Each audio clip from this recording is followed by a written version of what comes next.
আজকের ভিডিওতে আমি ইলেকট্রিক্যাল মেশিনের অর্থাৎ ডিসি মেশিনের ইএমএফ ইকুয়েশন সম্পর্কে আলোচনা করব। তো আপনাদের কাছে রিকোয়েস্ট থাকবে অবশ্যই আপনারা ভিডিওটি সম্পূর্ণ দেখবেন যদি চ্যানেলে নতুন হয়ে থাকেন, এবং যদি এই টপিকটিতে নতুন হয়ে থাকেন অবশ্যই ভিডিওটি স্কিপ না করে সম্পূর্ণ দেখবেন। ঠিক আছে, তো চলুন শুরু করা যাক। তো ডিসি মেশিনের ইএমএফ জেনারেশন, ঠিক আছে, ইএমএফ যে ইকুয়েশনটা সেটা আমি প্রতিপাদন করব। তো তার জন্য দেখেন আমি প্রথমত যে জিনিসটা আমাদের লাগবে সেটা হলো এন। এন বলতে অ্যাকচুয়ালি আমার যে আর্মেচারটা যে ঘুরে তার যে রোটেশনটা সেটাকেই মেইনলি আমরা বলবো এন, এবং এন এর ইউনিটটা অ্যাকচুয়ালি হচ্ছে আমাদের আরপিএম, অর্থাৎ রিভলিউশন পার মিনিট। এটা অনুযায়ী আমরা কাজ করব।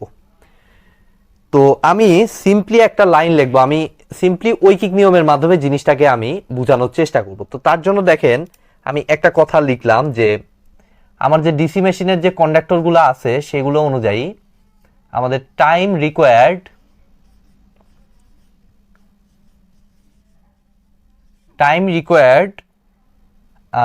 By a conductor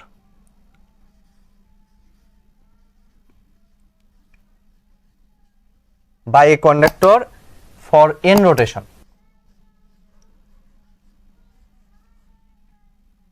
N rotation আমরা মনে করলাম, এন রোটেশনের জন্য তাহলে কি আমার সময় কত লাগবে আমি একটু দেখি। এন এর ইউনিটটা ছিল যেহেতু আমাদের রিভলিউশন পার মিনিট, অর্থাৎ 1 মিনিট বলতে অ্যাকচুয়ালি হচ্ছে 60 সেকেন্ড, অর্থাৎ একবার ঘুরতে যেহেতু 60 সেকেন্ড সময় লাগে, তো সেই জন্য আমি বলবো যে time required by a conductor for N rotation. An রোটেশনের জন্য অ্যাকচুয়ালি আমার সময় লাগে 60 সেকেন্ড। ঠিক আছে, সিম্পল।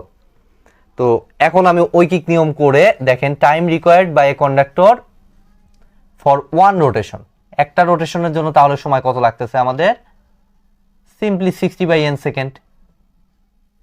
একটা রোটেশনের জন্য আমার সময়টা আমি বের করে ফেললাম 60/n সেকেন্ড। এখন আমাদের যে ডিসি মেশিনের যে কাঠামোটা, সেখানে মনে করেন যে পোল সংখ্যা এখন হতে পারে 4টা, হতে পারে 6টা, হতে পারে 8টা, এটা মেশিনের উপর ডিপেন্ড করে। তো যে কোনো টাইপের পোল সংখ্যাই হতে পারে। ঠিক আছে, তো যতগুলা পোলই থাকুক, ধরেন এই যে এরকম 2টা পোল বলেন বা 4টা পোল বলেন, যেটাই বলেন, আচ্ছা 2টা পোলই আমরা চিন্তা করি। 2টা পোল যদি ভাবেন তাহলে দেখেন আর্মেচারটার ধরেন এই পয়েন্ট থেকে যাত্রা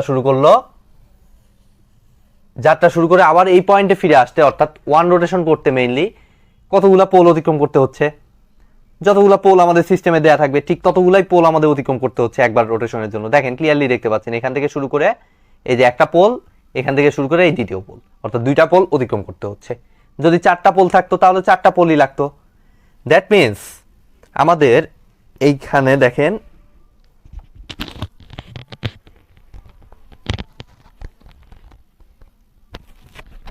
এই জায়গাটাতে আমি পোল হচ্ছে আমাদের 2টার জন্য 2টা, আর 4টার জন্য 4টা হবে, 6টার জন্য 6টাই হবে। দ্যাট মিনস এই যে এই পরিমাণ সময় লাগতেছে, এটা কি আমাদের যদি পোল সংখ্যা আমরা পি ধরে নেই তাহলে পি সংখ্যক পোল, আচ্ছা আমরা বাংলায় লিখি, সমস্যা কি, পি সংখ্যক পোলের জন্য আমাদের একটা কন্ডাক্টরের, কয়টা কন্ডাক্টর ইউজ করা হয়েছে, একটা কন্ডাক্টরের একটা রোটেশনের সময় লাগে, একটা কন্ডাক্টর, এটা একটা কন্ডাক্টর, একটা রোটেশনের সময় লাগে কত, 60/n সেকেন্ড। ঠিক আছে, তাহলে আমার পোল হচ্ছে কয়টা আমি এখন চিন্তা করি পার পোলের জন্য, একটা পোলের জন্য কত সময় লাগে সেটা একটু আমরা দেখি। এক পোলের জন্য তাহলে সময় লাগতেছে, একটা কন্ডাক্টর একটা রোটেশনের জন্য সময় লাগতেছে সিম্পলি ঐকিক নিয়ম অনুযায়ী 60/np।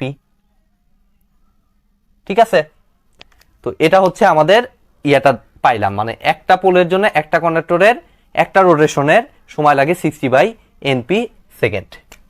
ঠিক আছে, আমি এটা একটু নোট ডাউন করে রাখলাম। এখন আমরা দেখেন এই ইকুয়েশনটাকে ইউজ করব।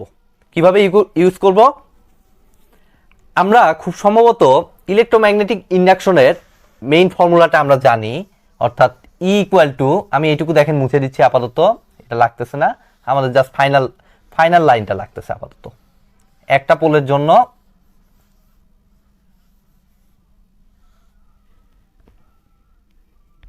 তো সেটার ইকুয়েশনটা হচ্ছে আমাদের ই ইকুয়াল টু d∅/dt। ঠিক আছে, তো আমরা যেহেতু ডিসি ইউজ করতেছি, ডিসি মেশিন যেহেতু, আমরা ডিটা কেটে দিলাম, আমরা নর্মালি এরকম রাখলাম φ/t, এভাবেই রাখলাম আমরা। ঠিক আছে, তো ফ্লাক্সটা আমরা বের করব দেখেন। তো এখন খেয়াল করে দেখেন, এখানে কিন্তু আমি ফাইনাল লাইনে করছি একটা পোলের জন্য। ঠিক আছে, আর এই ফ্লাক্সটা ছিল সমগ্র ফ্লাক্স, সিস্টেমের সমগ্র ফ্লাক্স, কিন্তু এখানে আমরা করছি সময়টা নিছি হলো একটা পোলের জন্য।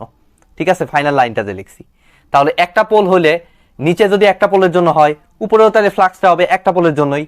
মানে ফাইটা মেইনলি হচ্ছে, ফ্লাক্সটা হচ্ছে অ্যাকচুয়ালি পার পোল, প্রতি পোলের জন্য যে ফ্লাক্সটা সেটাই হচ্ছে ফাই। ঠিক আছে, আর টিটা হচ্ছে প্রতি পোলের জন্য সময়টা। ঠিক আছে, একটা কন্ডাক্টরের জন্য।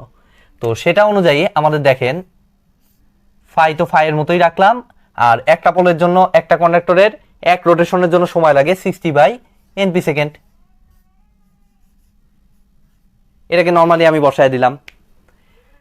এখন আমি দেখেন সিম্পলি এটা এখন কেটে দিচ্ছি, আমার লাগতেছে না, যেহেতু সময়টা প্রতিস্থাপন করাই আমার কাজ ছিল, সেটা অনুযায়ী আমি এখন এটাকে যদি একটু উপরে উঠায় দেই, আমাদের φ/np/60। তাহলে ফাইটা হচ্ছে আমার প্রতি পোলের জন্য ফ্লাক্স, পি হচ্ছে পোল সংখ্যা, এন হচ্ছে আরপিএম। ঠিক আছে, মেশিনটার আরপিএম, ঘোড়ার যে ইয়াটা, আর 60 তো কনস্ট্যান্ট। ঠিক আছে, আরপিএম এর কারণে এই 60টা এসেছে। কিন্তু একটু খেয়াল করে দেখেন, এই ইটা ছিল কিন্তু একটা কন্ডাক্টরের জন্য। ঠিক আছে, কিন্তু সিস্টেমে কি আমার একটা কন্ডাক্টর থাকে? আমার সিস্টেমে কিন্তু একটা কন্ডাক্টর থাকে না। ঠিক আছে, তো একটা কন্ডাক্টরের জন্য ইএমএফ আমার হচ্ছে, একটা কন্ডাক্টরে ইনডিউসড ইএমএফ হচ্ছে আমাদের কত? φ/np/60। তাহলে আমার মনে করি যে কন্ডাক্টর আছে, জেড সংখ্যক কন্ডাক্টর আছে, ধরে নিলাম আমরা। তাহলে জেডটি কন্ডাক্টরের জন্য কত হবে? এটা সিম্পলি φ/np/60। যতগুলো কন্ডাক্টর আছে সিস্টেমের টোটালটা আমার বের করে ফেললাম আমি।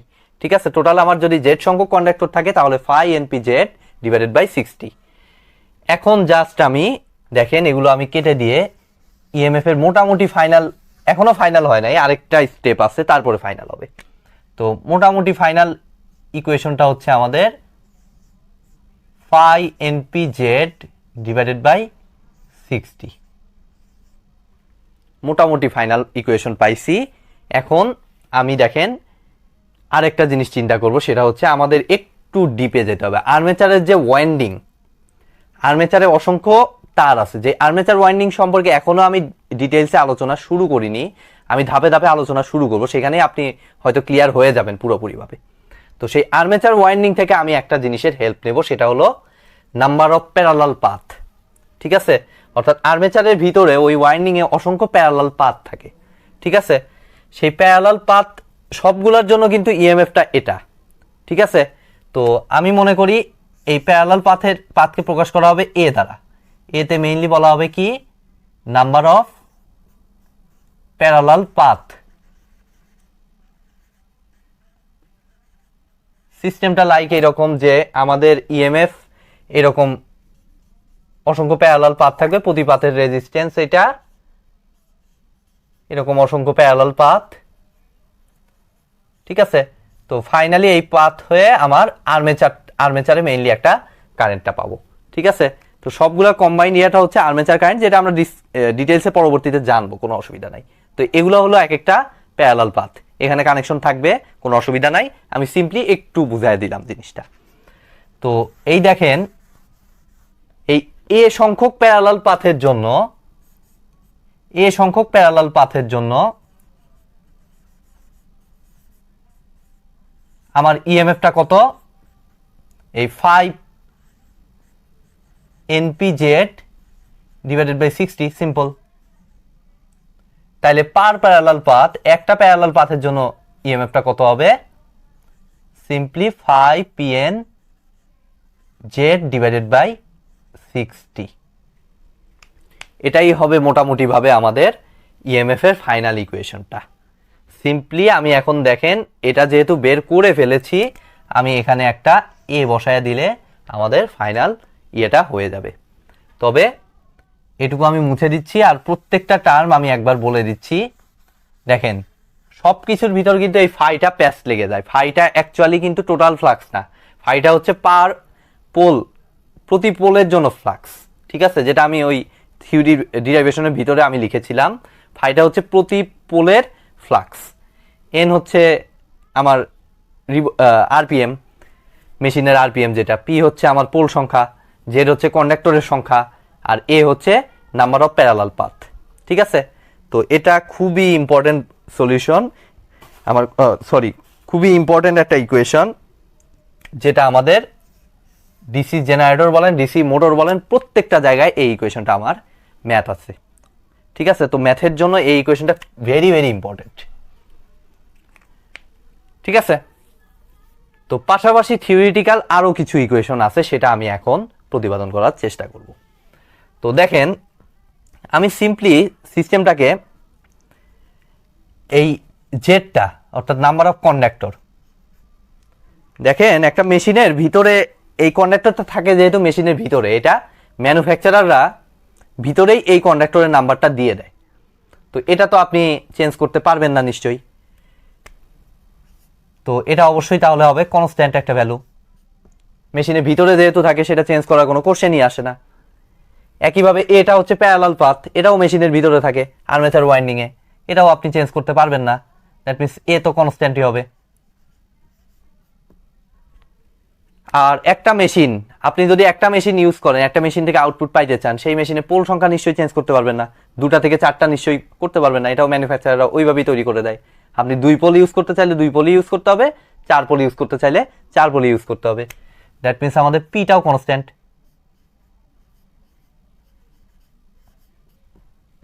কিন্তু আমাদের এনটাকে কিন্তু আমরা চাইলেই পরিবর্তন করতে পারবো। প্রাইম মুভার বাইরে থেকে যে মেকানিক্যাল শক্তিটা দিবেন, সেটা শক্তি আপনি কমাতেও পারবেন, চাইলে বাড়াইতেও পারবেন। একইভাবে সেই অনুযায়ী আমাদের ফ্লাক্সটাও কম বেশি হবে। ওইটার রোটেশনের উপরেই তো ফ্লাক্সটা ডিপেন্ড করতেছে। ঠিক আছে, ওইটার রোটেশনের উপরে মেইনলি আমাদের ফ্লাক্সটা ডিপেন্ড করতেছে, যেহেতু আমাদের ফাইটাও হবে চলক ভেরিয়েবল, এনটাও হবে ভেরিয়েবল, বাদ বাকি সবগুলো হবে কনস্ট্যান্ট, 60টা অটো কনস্ট্যান্ট। ঠিক আছে, তো সেটা অনুযায়ী আমাদের দেখেন এখানে ই ইকুয়াল টু নতুন আরেকটা ইকুয়েশন দিয়ে আমি রিপ্লেস করতে পারি, এই PZ by 60 A into phi N, এবং এটাকে মেইনলি বলা হয় এই মেশিনের জন্য নতুন একটা কনস্ট্যান্ট ধরা হয়, যেটাকে বলা হয় কে। ঠিক আছে, তো কে ইকুয়াল টু সিম্পলি আমাদের হবে পিজেড ডিভাইডেড বাই 60 এ। এটা তো আপনারা বুঝতেই পারছেন, ই ইকুয়াল টু এটা, আর কে ইকুয়াল টু আমাদের আসতেছে কত, পিজেড বাই 60 এ, এই কনস্ট্যান্টটা। তো এগুলো কিন্তু আমাদের ভেরিয়েবল হিসেবে কাজ করবে, যেটা আমাদের ম্যাথেও কিন্তু কাজে লাগতে পারে, আমি আগেই বলে রাখলাম। ঠিক আছে, তো এবার আরেকটা জিনিসে আমি যাব এখান থেকে, সেটা হলো, আশা করি এইটুকু আপনারা তুলে নিয়েছেন, আমি একটু মুছে দিচ্ছি উপরের পার্টটা। এই কোয়েশনটা লাগবে, এটাও লাগবে। তো এগুলোর সাহায্যে দেখেন আমরা মনে হয় এন হচ্ছে আরপিএম, এন হচ্ছে মেইনলি আমাদের আরপিএম, রিভলিউশন পার মিনিট।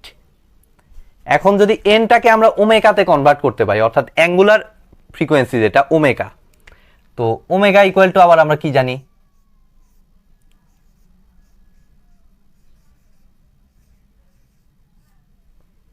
আশা করি অনেক বেশি ক্লিয়ার এই ইকুয়েশনটা সম্পর্কে আপনারা সবাই অবগত।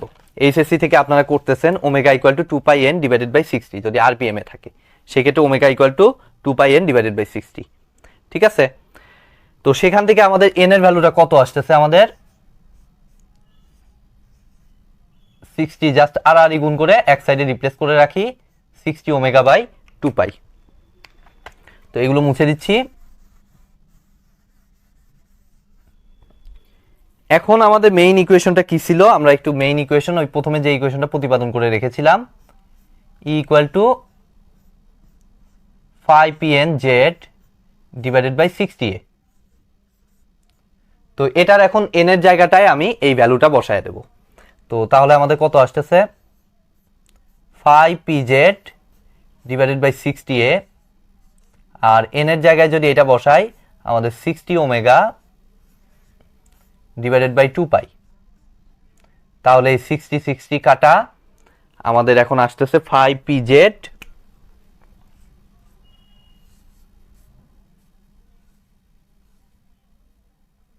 আচ্ছা, এটাকেও আমি একটু এভাবে লিখি, আমরা কনস্ট্যান্ট টার্মগুলোকে একসাথে লিখব। পি কনস্ট্যান্ট, কন্ডাক্টরের নাম্বারটা constant, 2 pi constant, a constant, শুধুমাত্র আমাদের ফাই এবং ওমেগা চলক, এই দুইটাকে একসাথে লিখলাম। এখন এই যে এখানে যে কনস্ট্যান্টটা, এটা একটা গুরুত্বপূর্ণ একটা কনস্ট্যান্ট, পিজেড বাই 2 পাই এ, এটাকে মেইনলি বলা হয় মেশিন কনস্ট্যান্ট। এটাকে মেইনলি বলা হয় মেশিন কনস্ট্যান্ট, এবং এটাকে প্রকাশ করব, আগেরটাকে যেহেতু কে দিয়ে প্রকাশ করছি, এটাকে প্রকাশ করব কে অন্য একটা কনস্ট্যান্ট কে এ দ্বারা প্রকাশ করে নরমালি। ঠিক আছে, K A into phi omega. এটা মোটামুটি ভাবে আমাদের ফাইনাল ইকুয়েশন, যেখানে K A is equal to হবে আমাদের PZ divided by 2 pi A, যে কে কে মেইনলি বলা হবে আমাদের machine constant. Phi PZ divided by 2 pi A. তো ইএমএফ ইকুয়েশন তো এই পর্যন্তই, তবে এর ভিতর সব থেকে গুরুত্বপূর্ণ এই ইকুয়েশনটা।